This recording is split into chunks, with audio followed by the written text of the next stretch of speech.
La Passion racontée aux petits-enfants, les rameaux. Jésus entre dans la ville de Jérusalem pour la fête de la Pâque. Il est monté sur un âne. La foule crie de joie « Hosanna, Hosanna !»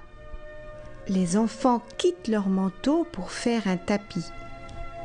Tous cueillent des branches pour les agiter.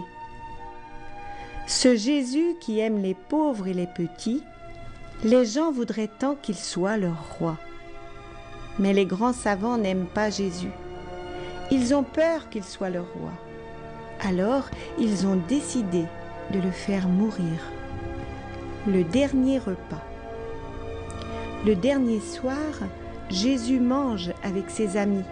Il leur dit « Bientôt vous ne me verrez plus, mais je serai avec vous. » Il prend du pain et il dit « Ceci est mon corps. » Puis il prend du vin et dit « Ce vin, c'est ma vie.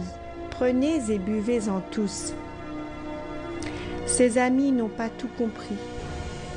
Après cela, il part dans le jardin des Oliviers. Là, il est très triste. Il est venu apporter l'amour et les gens n'ont pas compris.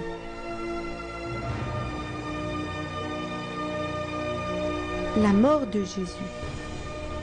Les soldats entrent dans le jardin et arrêtent Jésus. Ils le font prisonnier. Puis, on se moque de lui.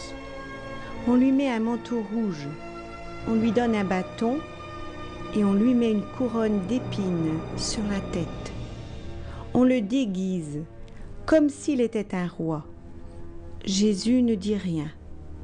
Les soldats clouent Jésus sur la croix. Jésus meurt. Ses amis sont très malheureux. Marie, sa mère et Jean sont au pied de la croix. Le tombeau vide. C'est dimanche, le premier jour de la semaine. Jésus est mort depuis 3 jours et Marie-Madeleine vient très tôt au tombeau. Il faisait encore sombre, presque nuit. Elle voit que le tombeau est ouvert et que la grosse pierre qui le fermait a été roulée. Vite, elle va le dire à Pierre et à un autre ami que Jésus aimait beaucoup. On a enlevé le Seigneur Jésus de son tombeau et nous ne savons pas où on l'a mis. Les 2 amis se précipitent en courant au tombeau et c'est vrai, le corps de Jésus n'est plus là.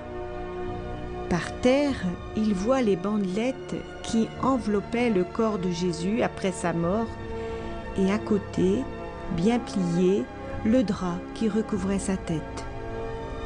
Ils ne comprennent pas ce qui arrive, mais ils croient très fort qu'il se passe quelque chose de très important. Ils retournent chez eux, mais Marie-Madeleine reste là. Elle pleure près du tombeau. Elle se retourne. Jésus est là, tout à côté d'elle, mais elle ne sait pas que c'est lui. Jésus lui dit « Femme, pourquoi pleures-tu? Qui cherches-tu » Elle croit qu'il est le jardinier et elle lui dit « Si c'est toi qui l'as emporté, dis-moi où tu l'as mis, j'irai le chercher, c'était mon ami. » Et Jésus lui dit « Marie ». Alors, elle le reconnaît et lui dit « Rabouni ». Quand on a dit à quelqu'un « Rabouni » dans la langue de Jésus, c'est une manière affectueuse de lui dire qu'on l'aime et qu'il est le maître. Jésus lui dit « Ne me touche pas, je vais bientôt monter vers mon Père. Va trouver mes frères et dis-leur que bientôt on ne me verra plus avec les yeux. On ne pourra plus me toucher avec les mains, mais je serai avec Dieu mon Père et votre Père. » Marie-Madeleine va vite trouver les disciples pour leur dire ce qu'elle vient de voir. Jésus est ressuscité, il est vivant avec nous. Quelle bonne nouvelle!